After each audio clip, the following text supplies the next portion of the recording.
All right. Hello, everyone from the GMAT Club community. It is great to see you guys today. My name is Maria Wick-Vila. I'm a 2005 graduate of Harvard Business School, and I am the founder of ApplicantLab.com Club community. It is great to see you guys. Did you guys hear that? There was like an echo. Like I was talking and I heard myself, but then all of a sudden my voice appeared. Did you guys hear me the first time? Yes. Yeah, I heard you the first time, and there's a pretty strong echo after. There sure was. But now there isn't? Testing? All right, well, I'm just going to start that over again, and hopefully it will happen again. All right, hi again, everyone. Thanks, GMAT Club community, for joining me here today. My name is Maria. I'm a 2005 graduate of Harvard Business School, and I'm the founder of ApplicantLab.com. It's an online platform that costs a small fraction of traditional admissions consulting. And one of the features of ApplicantLab.com is it can walk you through everything you need, like your essays and resumes and recommendations, but I also sell my interview prep module by itself for $49, where I have a bunch of like videos of me telling you what to do and what not to do for the most common questions. And I also have an entire section devoted to the team-based discussion. So please check that out at the end of this session if you are interested. So moving on, what we've got here today is we have 5 participants. We're naming them by number only to maintain anonymity. And so what we're going to do is we're going to do sort of a condensed or shortened version of the traditional team-based discussion, because we just don't have enough time to go the whole way. Or, I mean, we could, but then I wouldn't be able to give any feedback at all at the end. So then what's the point? So what I'm going to do right now is I'm going to read the prompt that our interviewees have to answer.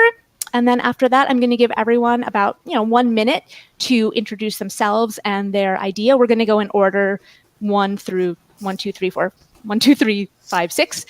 And then I'm going to set a clock for about 20 minutes. And then within that time, they need to discuss, come to an agreement, and give a presentation on what their final recommendation is. So here is the prompt. And I know that my participants know what it is, but for those of you who might not know, here we go. Entrepreneurship and innovation are at the forefront of Wharton's focus for the future of the school. Last year, the University of Pennsylvania announced a $25 million gift that will spearhead construction of a transformative new building. Tangent Hall is the first ever dedicated space for Penn Wharton entrepreneurship and other student entrepreneurship programs across the university. Here, students will incubate ideas to transform businesses. Completion of the new 70,000 square foot facility is set for fall of 2020. For the purposes of this discussion, you've been invited to be a part of the team of students tasked with creating a one-day program that promotes the unveiling of Tangent Hall and Wharton's focus on entrepreneurship and innovation. As a team, determine and define your target audience and invitation count. Identify and select a keynote speaker and programming for the day, including 1 interactive workshop and also metrics for success. Provide unique experiential opportunities that highlight the depth and breadth of the resources within Tangent Hall. So at this point, I am going to start. Every person is going to get 1 minute, and then the conversation will be off. So I will be making myself invisible throughout, just so that way I am not a distraction. And so let's go. We will start with participant 1. Please introduce. Okay, hi everyone. I am participant number 1. The theme for my idea is going to be around design thinking, because I believe that it's a key element of providing solutions that will actually be valuable to the end users. So in line with that, my keynote speaker for the event is going to be Tim Brown, who is like a major proponent of design thinking and the former CEO of IDEO, which is a major design thinking company. And it's going to be a day-long event, and there will be a mini hackathon where the student participants will have the opportunity to come up with problems and solutions to problems that they will identify in a chosen theme of their choice. Sorry.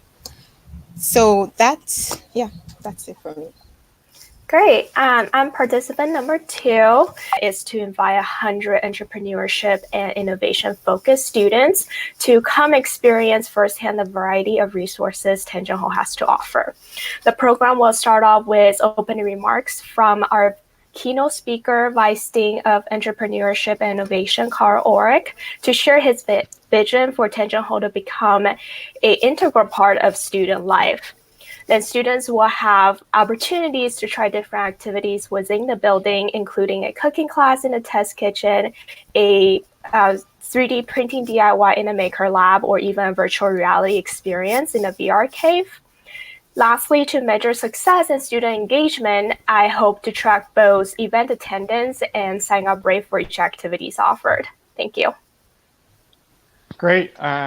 I'm participant 3. I currently work for a healthcare provider. My idea for the event is an event showcasing the entrepreneurship opportunities at Penn and how this new hall will supplement them. So I thought we could have Neil Blumenthal be the event speaker. He's a Wharton grad who founded Warby Parker, and he could talk about his experience and how Wharton kickstarted that. We could have an entrepreneurship panel with alums that have founded businesses from throughout the university, interactive breakout sessions where people can talk through some of the challenges they've had in starting a business, and tours showing everything that the building has to offer, finishing up with a networking hour where people can meet other people in the Penn entrepreneurship community.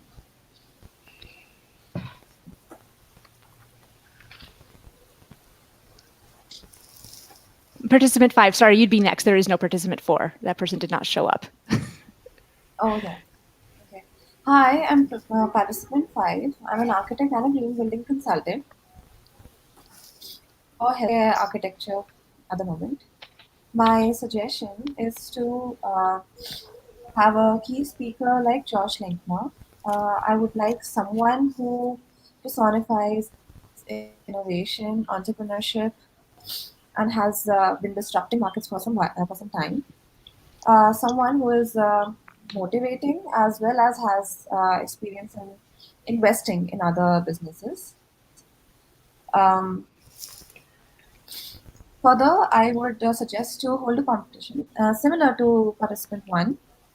My suggestion is to hold a competition within the University of Pennsylvania about 3 weeks prior to unveiling. Internally select top pitches by entrepreneurship professors so that the shortlisted candidates can pitch their idea at the event. Top 10 ideas gets the stage. Next 10 ideas can get a stall to reach out to students and investors for visibility. Moving on to participant 6. Hello, I'm participant 6. I'm a product manager in the Indian startup space for about 3 to 4 years. So the whole aim here is to highlight the unique resources within the hall, which itself is a monumental commitment, quite literally, from Wharton to the entrepreneurial and innovation focus. So some of the key resources that I wanted to highlight is the test kitchen, as mentioned earlier, for the food startups in the VR lab. For these resources, the primary audience seems to be current university students who are of an entrepreneurial bent of mind, while a secondary set of audience seems to be people with an entrepreneurial spirit who can be potential students at Wharton. Assuming a standard gathering of about 600 people, we can afford to invite a set of about 1,000 students, assuming a ratio of 5:1 acceptance, and 4,000 people outside the university, assuming a 10:1 acceptance. The keynote speaker, according to me, would be a popular alumnus of the school, Elon Musk. Because of his strong vision and the student-like zeal, he seems to be a perfect speaker to influence such a young audience, which can then be followed by a workshop on taking a business from an idea to a prototype via the test kitchen and the VR lab, just like how the participant 2 had earlier highlighted. The metrics for success seem to be broken down into 3 buckets: traffic, engagement, conversion, and net promoter score or satisfaction score. Traffic through the footfall, engagement through every event footfall, or social media tracking such as hashtags, etc. And the end conversion and satisfaction through maybe a survey, and a longer standing metric would be the actual usage of the hall in about a year's timeline. All Okay, right, so let's begin discussing about this. Could you tell us a little bit more about Tim Brown, participant one? Sorry, I didn't get that. So Tim Brown seemed to be a really exciting and interesting keynote speaker to me, apart from Elon Musk, probably. So could you tell us a little bit more about him? Okay. Well, I know him mainly through his role as the CEO of Ideal, and he was one of the people. Excuse me. He was one of the people that popularized design thinking, which is basically solving a problem through the eyes of the user, or yeah, basically the user, so that you create a solution that is valuable in in in the sense of being able to actually satisfy the person that's going to use the solution, as opposed to maybe just creating an app that is technically sound but might not satisfy the end user. So that's why I think that he would be a good keynote speaker, is that he will be able to speak to the process of creating valuable solutions, which I think is the major focus of business and entrepreneurship. that sounds Sure, awesome. sounds good. And I know they say to pick one keynote speaker, but it's such a long event. We can always have an opening and an ending as well. So Yeah. both of them are really good Yeah. options. Team, I would Okay. also bring you notice. Apart from just entrepreneurship, we should also have some focus on innovation. Innovation, not just in the sense of um, hacks and app in all other departments as well. Mhm. So maybe you can think about a more inclusive way of innovation.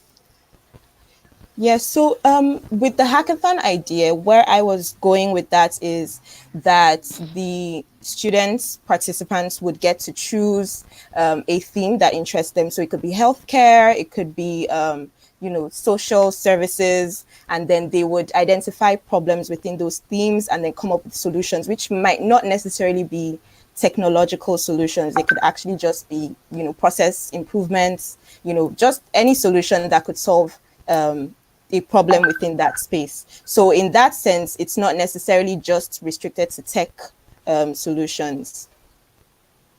Yeah, my 2 cents here, just in the interest of time, seems like five has a great idea, which is innovation is important. And I still do agree with the keynote speaker that was suggested by one, which is Tim Brown.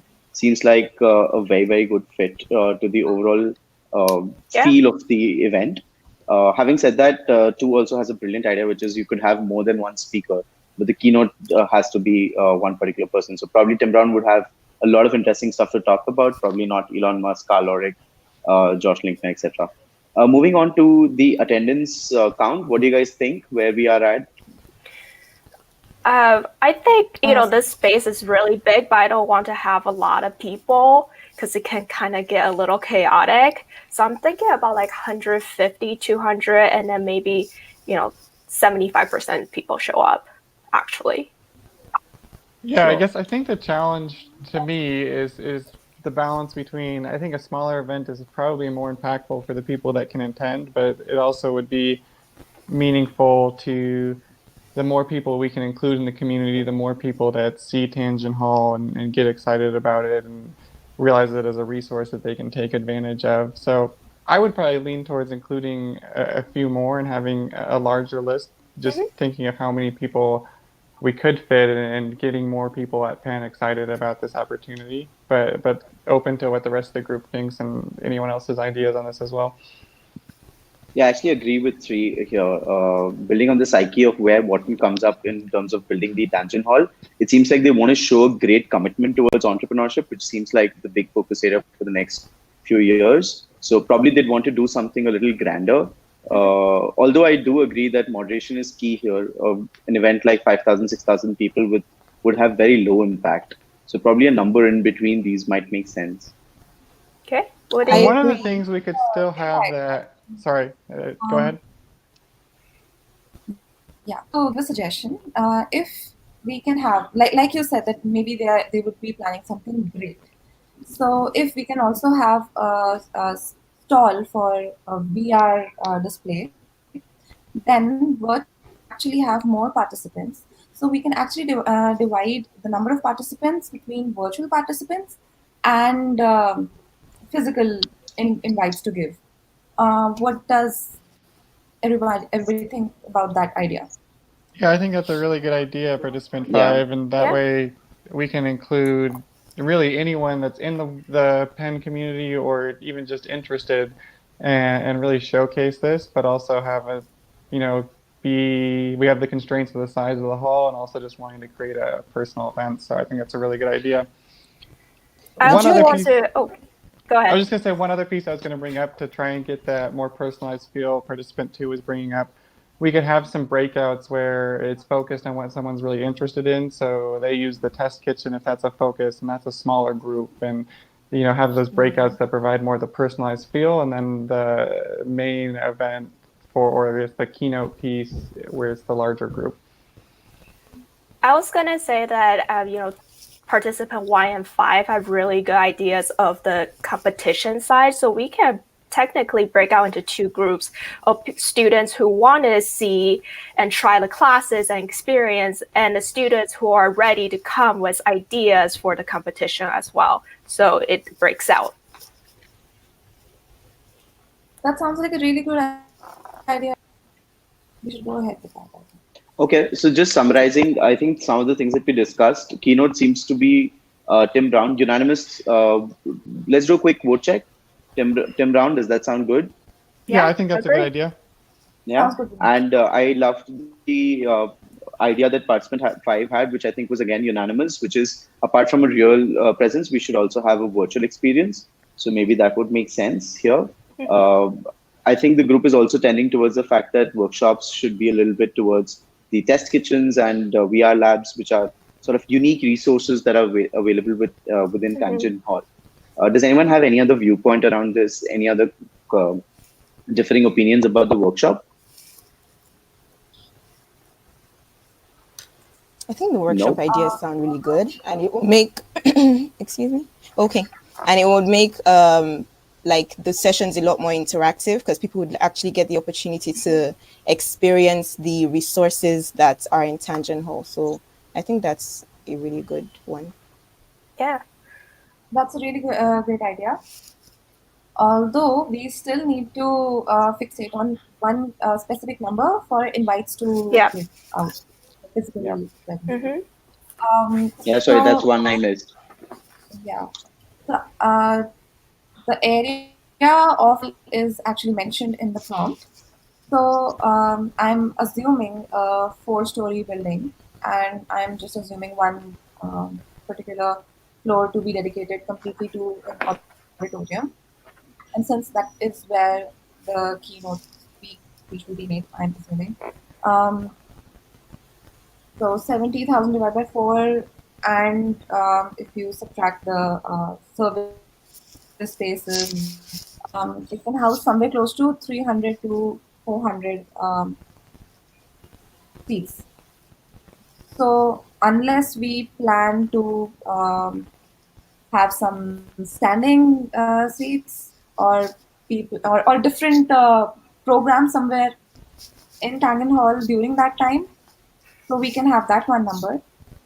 Or there would be the atrium, and if there are different programs that we are planning, if we have a correct agenda in mind, then we can actually fix it on that number. So I would suggest that maybe we can try to talk a little bit about and keep on talking about the number of participants for each of those programs, and then finally come up with the exact agenda and invitees. How does everybody think about that?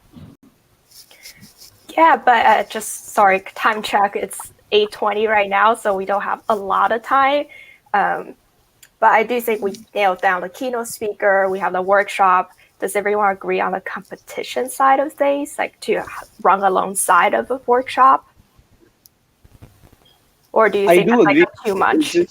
I just have a point that I just feel that probably we could be doing a lot of things, which sometimes tends to take away the essence of the pure inauguration, take the essence of the event away from the inauguration. So that's just something I would be wary of. Having said that, I do agree that does sound like a great idea to build some buzz around the whole event.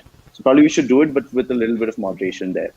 Okay, great. And because of that, I think having two activities running along the same side, we can have more invite, but as number 5 said, you know, like the keynote speaker part, we might not fit everyone into that room. Do we have and an I agree with the idea of mathematical. Sorry, Juan, go ahead. Okay, no, I was going to ask whether we had an idea of the size of the room where they would be in. Yeah, Because I think the building itself is quite large, but then the rooms, I don't think we have much details in terms of that. Yeah, I don't think we have a perfect overview, but I think 5, you were estimating probably 300 to 400 in one room at a time, right? Right. I think that sounds like a fair number, actually. Yeah. Yeah, it seems like it would be about right, and I think that to me would be the number that we want to have then. I think for something like the keynote, we probably want to have everyone together. So I think focusing on a number, maybe we'll just take the midpoint of 350, it would be a good number to target for the actual attendees live in the hall there. So I totally agree. I think 350 is a sweet number. In terms of invite count, do we think that some people even get an invite but might not show up? So the invite count should be a little higher and say like we expect how many people to show up, like around.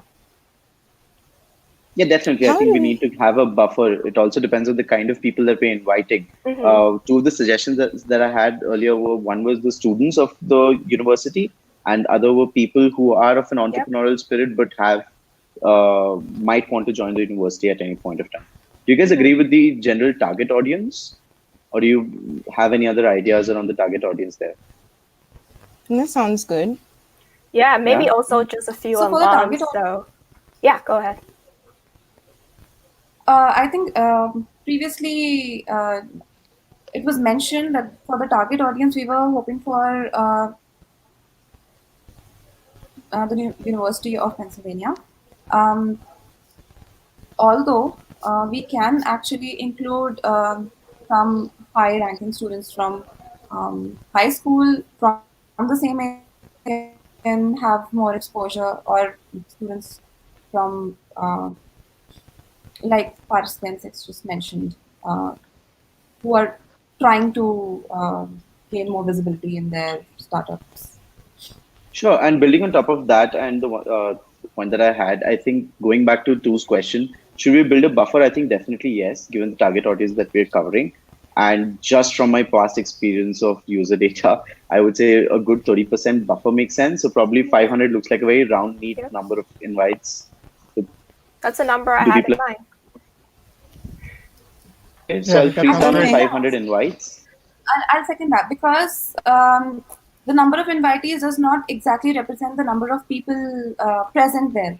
There will be some absentees. Yeah, so I think given that everybody agrees to 500, we can fixate on that. Sure. What other points do we need to nail down? Metrics. Yes, I was just about to say that. Yeah. I think participant 2 mentioned a couple of things.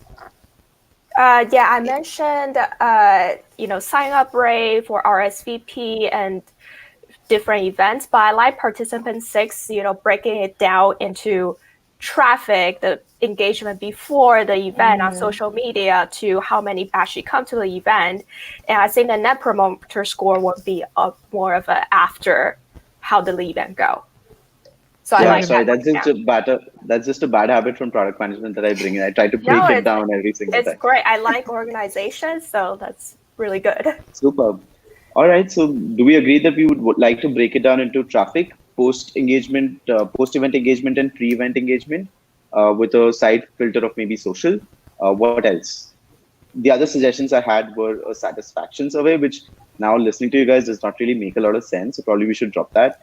And I was thinking from a long-term perspective conversion, how well the hall's actually being used a year down the line, which might not really be measurable, but might be something that we'd want to cover for completeness. Yeah, that one feels really challenging, I guess, just to assign to, was the event successful? The hall's usage I feel like there's so many factors in it. It might be hard to say the event was or wasn't successful because of the hall's usage.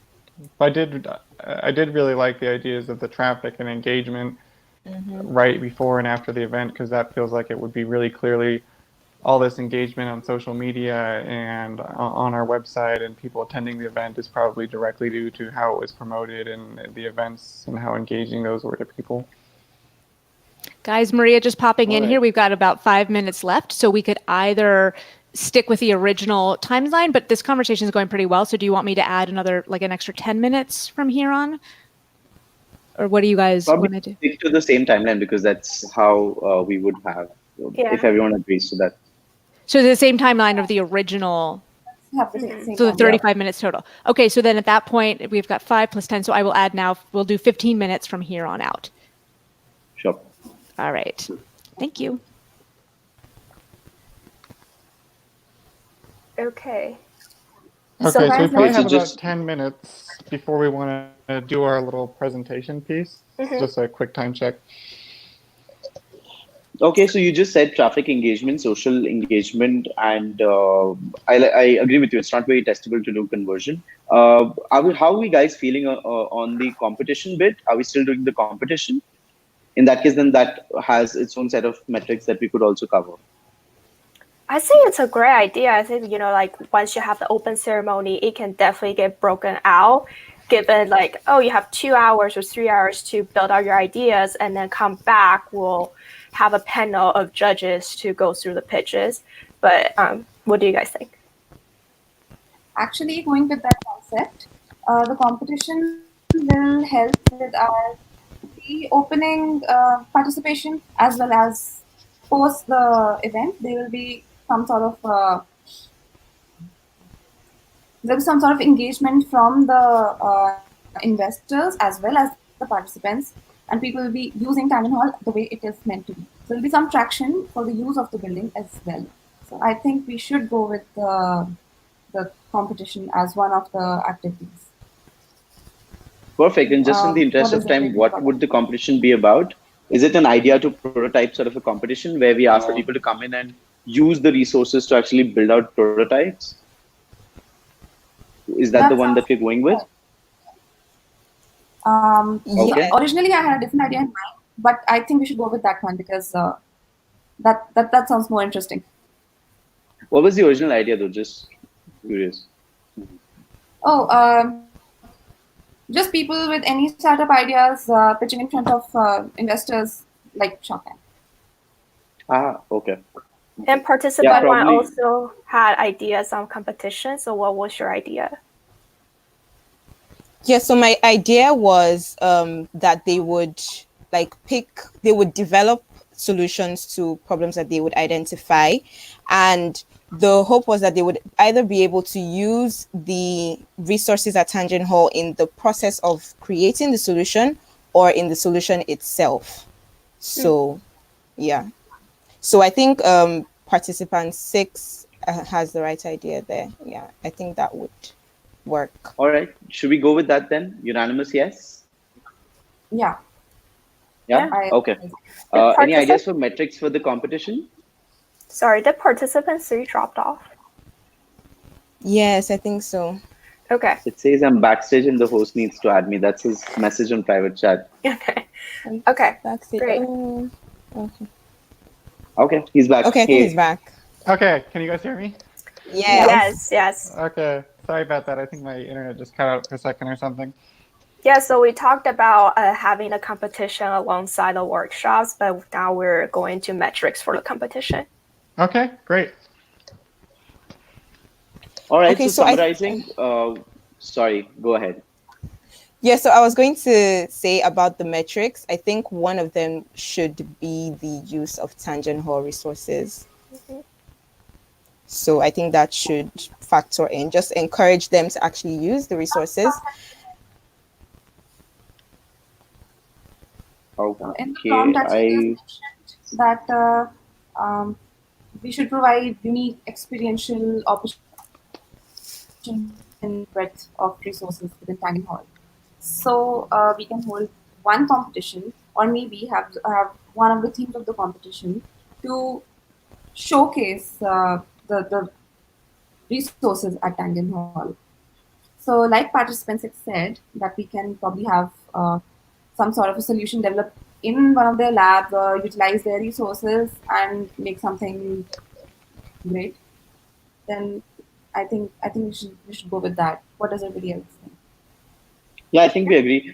Quick time check. I think we're out of time. So the final structure we agreed upon. First, we talk about the keynote speaker, Tim Brown. Participant one, probably you should take the lead on talking about the keynote speaker, followed by the virtual experience and the experiential audience idea that participant five had. So probably we could talk about that. Part three was the workshop bit, which I think participant two you could probably cover. Then we were talking about the student size, which three, if you would like, you could cover that. And the general competition and metrics is something that I could cover. Does that sound good? Any ideas, any suggestions? That sounds great. Yeah, I think that sounds like a good divide of this presentation. For the workshop, I just want to confirm what we have for that. That's basically where we're having people go through the design thinking. The workshop would be the test kitchen and the virtual reality and possibly the 3D printing part. Oh, okay, yeah. Okay, that sounds great. Yeah.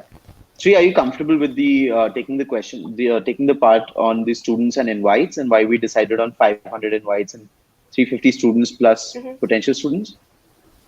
Yeah. Sorry, I could see you. So No, yeah, all right, that sounds great. good. Yeah, I think we are bang on time for the presentation, so probably we should jump to that.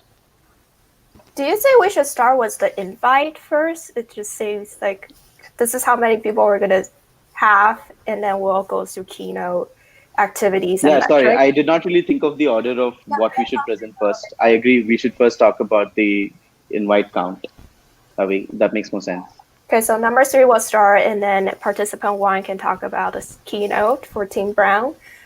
I can go for workshops. And who's taking the competition?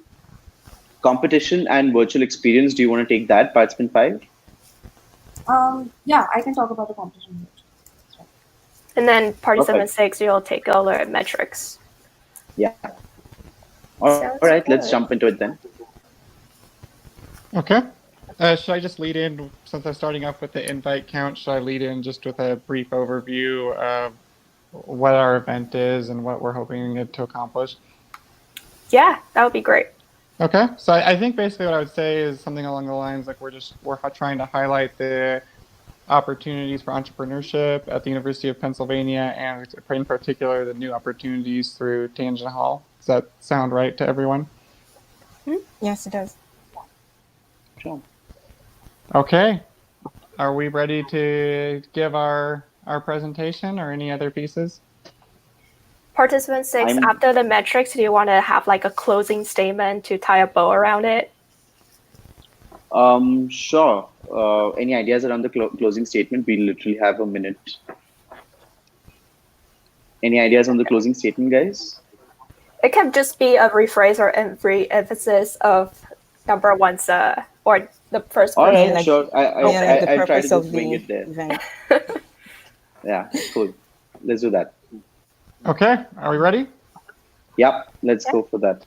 All right, our event is going to highlight the new Tangent Hall and all the entrepreneurship opportunities at the University of Pennsylvania. Our idea is that we're going to invite a number of current students and alumni, and we're targeting having about 350 people show up, and so we think that's about 500 invites to these two groups, in addition to some virtual online invites that we'll do as well.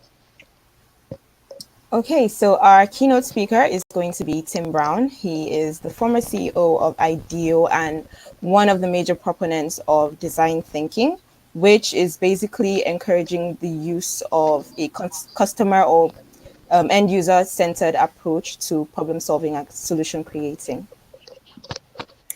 Great. So in terms of activities, we have breaking out into workshops and competitions. So I'll cover workshop, and participant 5 will talk about the competition. So for workshop, we're thinking about doing a cooking class in the test kitchen, have the food startups to come in and really try the different resources they have in the kitchen.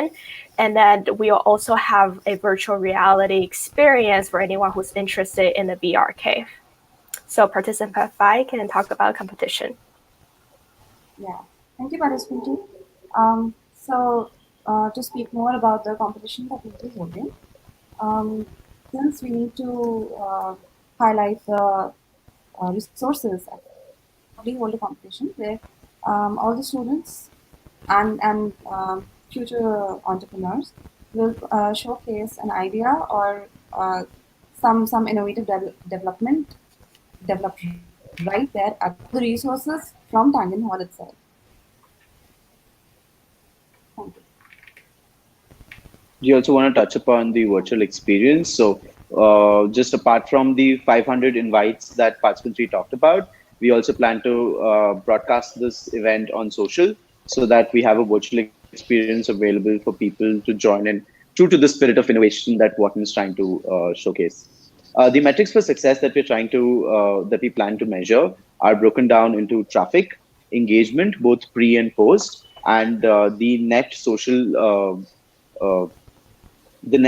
presence of the competition as well, because this competition seems to be a key part of the event or overall. Traffic in terms of the footfall of the event and the multiple workshops that my colleagues talked about.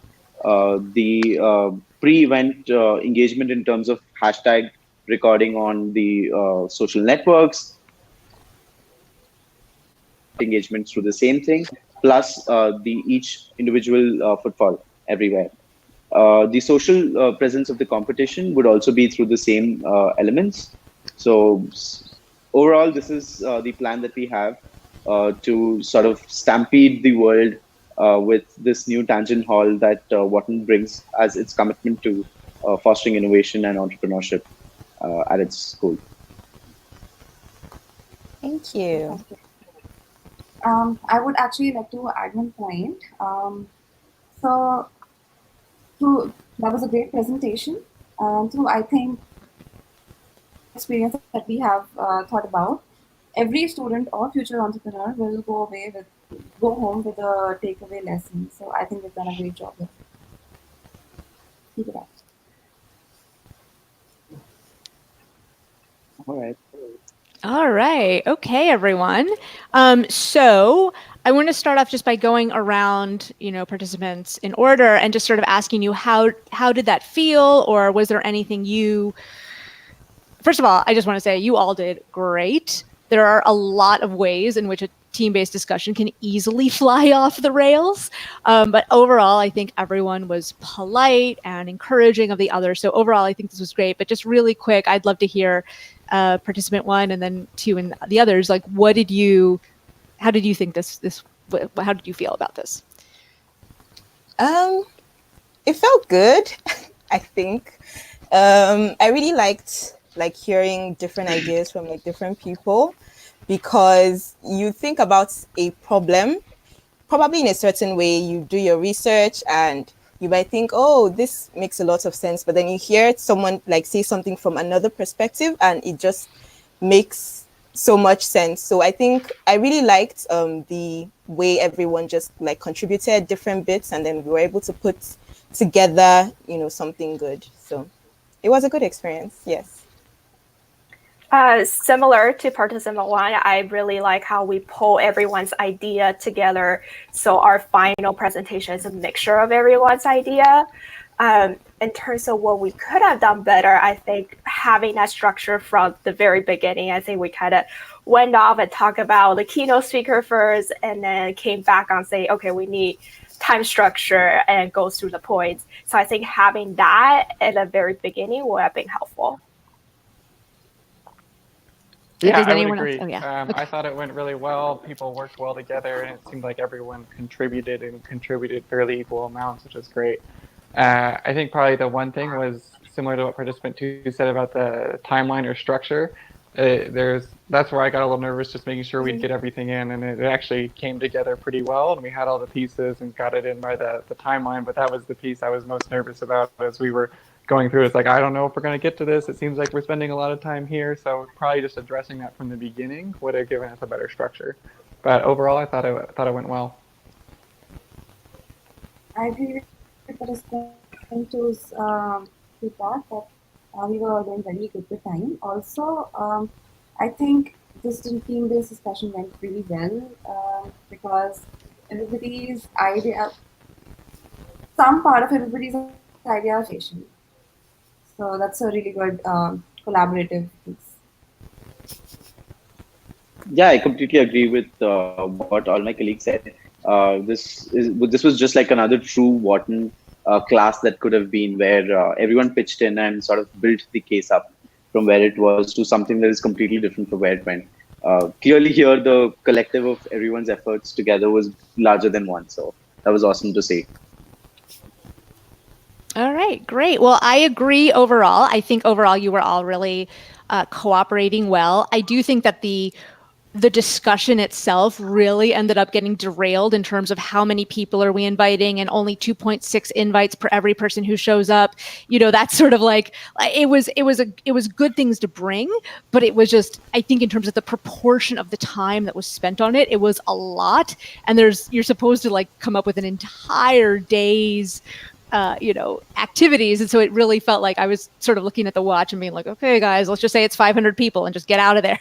Right. So I think that was one part where the conversation sort of did end up going off. So I do think it's good for you guys when you're doing your team-based discussions, just to sort of maybe have your eyes on the clock. And some of you did try to do this at various points, right? Like, okay, guys, like let's sort of move on to the next topic. So maybe just kind of have an idea, again, looking at your clock and saying like, okay, if we spend more than say 3 to 5 minutes on, because the invite list should be definitely involved. But since, to participant 5's point, they tell you how big the building is, but they don't tell you like how big the auditorium is or how big the atrium is or how, so it's a little frustrating. I thought it was a little annoying because like, if it's 70,000 feet, or is it anyway, they didn't give us enough data to really know. So to the extent that like it's difficult because it's not knowable, but it also means that like we don't have to really come up with something scientifically sound, because if they wanted us to, then they would have given us a lot more information. So I think I think that conversation went well. I just think it could have been a little bit faster. So I'm going to go through my notes that I took sort of chronologically through to give sort of some feedback here and there that I think might be useful. So participant 5, in your introduction, you said you thought the keynote speaker should be Josh Linkman. You said he personifies entrepreneurship. Unfortunately, I don't think you mentioned who that person is. So since I don't know who Josh Linkman is, I wasn't entirely sure.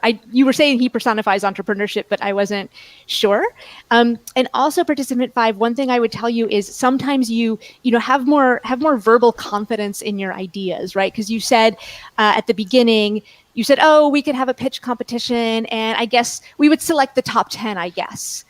And then, so that just makes it sound like you're not believing in yourself. So, and there was another part where was it? Oh, and you said at the end during the presentation, you said, well, to highlight the resources, we'll probably have a competition, right? And so I'm just bringing this up so that you realize that, just say it more assertively, like we're going to have a competition. It's going to be great. So that way you're sort of presenting yourself that it won't make you look too pushy if you state your ideas with the confidence they deserve, because they were really good ideas. So I do think at number 6, I think your introduction minute was a little bit long. I liked the pun of it's a monumental commitment. So they've literally built a monument to entrepreneurship. I thought that was clever, but it was a little like, I think you were getting too in the weeds of like, and now let me describe the 4 different metrics that I think we should have. I think you can just say like, I think we need to think about metrics that will give us a sense of how much people liked the event and how many people, so find a way to summarize the idea, the core idea behind those metrics. And then later in the conversation, you guys can collectively dig into the weeds of, okay, which metric, when, and how do we collect it? Because I don't want you to get lost on, I think we can go, when this is being recorded, I'm pretty sure. So you can go back and sort of say like, well, what proportion of my minute did I spend describing traffic engagement promotion, NPS, survey? I wrote down a lot of things. Okay. Let me see. I literally wrote down what everyone said, so I'm going to skim through. Participant 1, I really liked how you not only introduced Tim Brown, but you said he's like the ex-CEO of IDEO. In case you don't know, IDEO is all about design thinking and design. Like, you really introduced the person, and for people who might not know who Tim Brown is, you did a great job of really explaining, like, well, here's why I think, or people who've never heard of IDEO, for example. So I really liked that you described that. And then, participant 2, you're clearly a logical thinker, right? Because your introduction was like, you hit every point almost in order. Like, I think the theme should be this. We should do the first-hand resources. The keynote person should be this. The experiential thing should be this. Like, you sort of had it was a short, but you hit like every single point on your intro. And then later on in the discussion, you were the person who was like, guys, what's the order we're going to present this stuff in? Right? Like, are we just, what? So it's very clear, you say you work in supply chain management. Like, okay, you were like the process, like step 1, step 2, step 3. So I thought that was really good. So participant 6, I would just be aware of a little tendency, and I don't think this was your intention, but I think it may have come across this way, that you were sort of maybe not patting yourself on the back for your own ideas, but you would say things like, near the very beginning, you said, okay, so let's talk about who the keynote speaker should be, or something like that. And then you said, so apart from Elon Musk, who should we talk about? And Elon Musk had been your idea. So I think it felt like you were trying to like remind everyone, like, hey, Elon Musk was a great idea, and it was my idea. And I just don't want it to come across that way. So it was a good, I mean, I think, 6, you did a great job of like trying to keep the team on track, and also trying to say like, okay, like, let's consolidate the ideas, which was good. I think one thing I would have liked to see from all of you a little bit, and participant 3, I think you did a good job of this, is if something, like, yes, you all have to show that you're friendly and you get along, but also don't be afraid to challenge each other. If something really doesn't make a full amount of sense to you, like, don't be afraid to say it. Like, I think participant 3 said something about, we were talking about the metrics, right? And so participant 6, and I think someone else had introduced this idea of the usage of the hall 1 year later to try to say how successful that kickoff event had been. I was like, wow, the usage of the hall is dependent upon so many other things rather than just the kickoff event. So I was like, I don't know that that's a really feasible, right? Because once the school year starts, if Tangent Hall is advertising the heck out of itself, then there's going to be a ton of usage of the hall a year later. So whether or not, if the kickoff event is awesome or if the kickoff event is terrible, I don't know that will impact whether or not people sign up for a product management class a year later. So I liked how at that point, participant 3, you said that feels really challenging. And that was a perfect way to kind of counter that idea, but not say like, come on, man, how are we ever going to measure it's going to be impossible. Like, no, you said, that particular metric feels really challenging. And I thought that was a very respectful yet effective way of sort of pushing back a little. So I would urge you guys to, if it almost felt a little too like, everyone's idea is great, so let's just include everyone's idea. And we're going to have a pitch competition, which is a great idea. And we're going to have a test kitchen thing, which is a great idea. But also, like, wait a second, hold on. Like, if we only have like a 6-hour event, is the pitch competition going to be how many hours? And are people going to come with their ideas? Or like, there were some details that I think could have been fleshed out a little. Or also, like, can we really do all of these things in one day? And that sort of. So I just don't be afraid to sort of respectfully bring up any of those challenging ideas that you might have, because it also did feel a little bit like everyone's ideas included automatically, hooray. And in real life, that might not actually be feasible. So let me see, what are some other points that I had? So yeah, at the end, number 2, you guys were talking about what to talk about. And number 2 was like, this is great, but what order are we going to put it in. Number 6, you sort of took the lead in assigning the different topics to the different people. And at first you just sort of said like, okay, so number 2, you're going to do this, and number 3, you're going to do that. And number 3 is going to talk about the general size of the audience. But I don't remember number 3 being, I felt like participant 5 was the one who had a really thoughtful things to say about how many people, of all the people talking about the number of invites, I think participant 5 had sort of the best comments there. And so you just sort of assign, you're like, okay, number 3, you're going to do participants. Now it's good. You did ask him a few seconds later, are you okay with that? But of course, what's he going to say at that point? Like, no, I'm not going to talk about that. So I think maybe a better thing to do would be to say, okay, guys, here are like the 5 different sections of the presentation. Who wants to take the competition? Who wants to talk about how many people we should invite? So that way people can sort of at least offer, if they feel more comfortable on a particular topic, they can then volunteer for that. Because I would have loved to hear participant 5 talk about, because one of the things I liked participant 5 about you bringing, talking about the size of the hall might be 300 people, is that's your background. You were playing to your strengths. You're an architect. So I love that you were able to bring that unique perspective of yours to help move the conversation forward. And I love the fact that like the supply chain person was talking about the logistics and the order of things. And, participant 6, you're a product manager. So you were talking about NPS scores, which is something that every product manager and entrepreneur is the bane of our existence. Participant 1, I'm so sorry. I did not catch what you do for a living. So that's why I can't comment on this.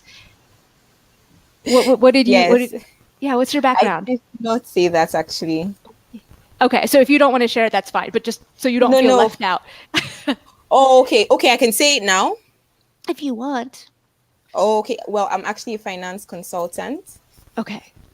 Yeah. Excellent. So yeah, let me see. I like that you were talking about, let me see, sorry, number 1. I have to keep looking. I have so many notes and they are so sloppy. Okay, so participant 1, you did a good job. Everyone did a good job of this, but I noted in particular that you were good with like saying something like, well, didn't participant 2 have a really good idea? I think she had a good idea earlier about something or other. So I like that because first of all, it showed that you were paying attention to what the other person was saying. I think a risk in a conversation like this is that we get so like, okay, what am I going to say? What's my idea going to be? That you don't pay attention to what the other people are saying. Right. And so, but you guys did a great job of sort of throwing the conversation back and forth and not just saying, you could have just said, well, participant 2, what do you think about that? But you actually had a specific thing that she had said, right? I think participant 2 had a great idea about, I don't remember what the idea was. I didn't, I was writing really quickly. And, but that idea, like, and you're not the only one who did it. A bunch of the others, participant 6, I think you said, oh, participant 1, tell me more about Tim Brown and why you think he'd be. So that was really, I liked that a lot, of throwing it to other people with those specifics to show that like you're internalizing and paying attention to what others are saying.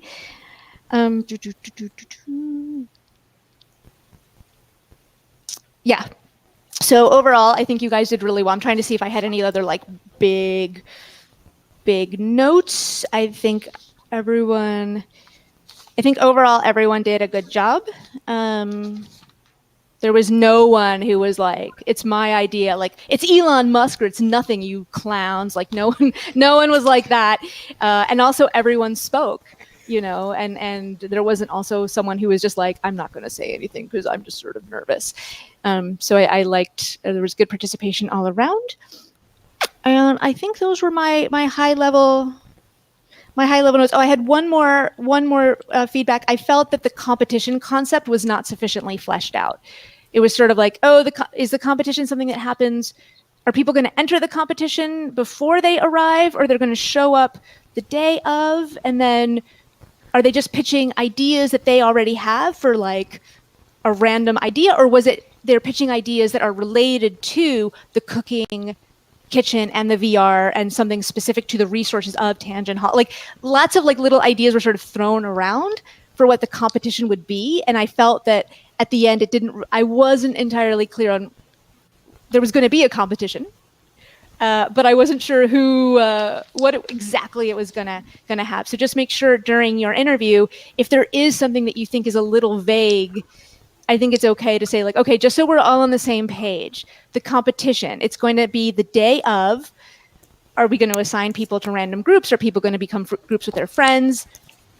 Whatever it is. And one thing to sort of emphasize that you probably already know, the idea itself is not what matters in this discussion, right? So it's more about how are you participating? How are you helping the flow of the conversation and keeping moving the team forward so that you are able to ultimately have a great presentation together. So those are all of my comments. Are there any, do you guys have any questions for me? One question I had was any suggestions, Maria, on timekeeping? What are the best ways to get people back, or yeah, the most polite way of saying, guys, let's move on? Yeah. Okay. So first of all, for being the timekeeper, just if whoever's going to be the timekeeper, hopefully it'll be many people in the room. Don't make sure that that's not your only contribution, right? Because I think there's a risk for someone to be like, all right, guys, 7 minutes left. Guys, 3 minutes left. And then, just make sure that you're also adding more to the conversation. In terms of how to do that politely, I think a way to do that would be to say something like, guys, I love the creativity we're expressing here, or I love the flow of ideas. I wish we had an hour to talk about this. Unfortunately, we've only got 15 minutes left. So should we just decide, let's just come up with a consensus or something like that. So that way you're not saying like, guys, Jesus, stop rambling on and on about the stupid head count. No, you're doing it in a polite way. Like, love the energy. I'm loving all these ideas. I hate to be the person to point it out though, but we do have to get moving. And of course, do it in your own style, because one of the things they're also looking for here is authenticity, right? This is one of the things that I attend, since I'm an admissions consultant, I attended once an admissions consulting conference that was hosted by Wharton. And one of the things, this was a couple of years ago, one of the things that I really loved was that they said, people think that you come, first of all, there are two misconceptions about the team-based discussion. One is I have to be an extrovert. And at Wharton, they've done a ton of data mining on current students, alumni, personality traits, what leads to success, what doesn't lead to success. And they've said, like, look, introverts are just as capable of success. So if you're normally more of an introvert who plays perhaps a quietly supportive role, or if you're normally the person who does X and Y in a conversation, have that authentic part of you come out. Because it is going to feel, not to keep going back to participant 2, but like you're a logistics person, you dealt with things in a very logical way. So it really felt really authentic. And none of you felt inauthentic, just to be clear. But they're looking for a wide variety of communication styles. So there's no like, oh, I have to pretend to be a lot more vocal than I normally am. Don't worry about that. Make sure you say something, but don't pretend that you have to fake who you are. The other thing that I also think is really valuable for all of you to know is that the team-based discussion is not a competition between the people in the room. She was not at that point the head of admissions, but now she is. She said, look, we have had team-based discussions where the entire room gets accepted, and we've had team-based discussions where no one in the team-based discussion ends up getting accepted. So don't feel like, okay, we've got 5 other people in this room. I'm a solid second place, so things are in good shape. Like, you don't have to, it's not a competition within the group. So hopefully that'll help allay your concerns and make sure that there is no competitiveness between you and the others. What do you think about like roles in terms of like, okay, so I've done a bit of research on the Wharton TBD, and something that keeps coming up is when you get into the interview or into the TBD, you should assume a role in the team. So what do you think about that? And do you think that there were any roles that we didn't like assume or take up in the team, apart from like I think you've talked about like keeping to time, and also talked about structuring our presentation. So is there any other thing that? Yeah, so I think in terms of the role you're going to play on the team, one thing I'd like to do is ask yourself, what role do I normally play on a team? Am I normally the person who has the off-the-wall creative ideas that tries to get other people thinking? Or am I normally the person who says, okay, guys, this is great, but I don't know if we can fit all of this in one day? So are you normally the synthesizer who's like, okay, let's combine this person's idea and this person's idea into some hybrid idea that works? So I don't think there has to be like, all right, guys, I'm the timekeeper, you're the organizer, I would just say like, keep it natural to what you normally do in a discussion. Yeah, and of course, like, look, if things are flying off the rails and we've spent 10 minutes talking about the metrics, maybe, just be aware of the fact. I think everyone can sort of, because I think if they wanted solid roles, like you are the such and such person, then they would maybe assign them or something. So I wouldn't stress about like, what role am I playing here? I wouldn't have that take up your headspace. And there was a second part to your question too. Sorry. What was the second part of your question? That actually answers my question. Yeah, great. It answers my question. Okay, great. Anyone else? All right. Well, we are actually now at the 1 hour mark. So this is perfect. I think a perfect time to say goodbye. But thank you to all of our participants. It was very brave of you to come online. That's why we gave you all numbers, so that way you didn't have to worry about your anonymity. And so thanks guys so much for a great discussion, and thanks to anyone who was watching us today. And yeah, take care. Thank you. Thanks, Thank Maria. you. Thank you. Thank you. Bye. Bye. Thanks, guys. Okay, yeah.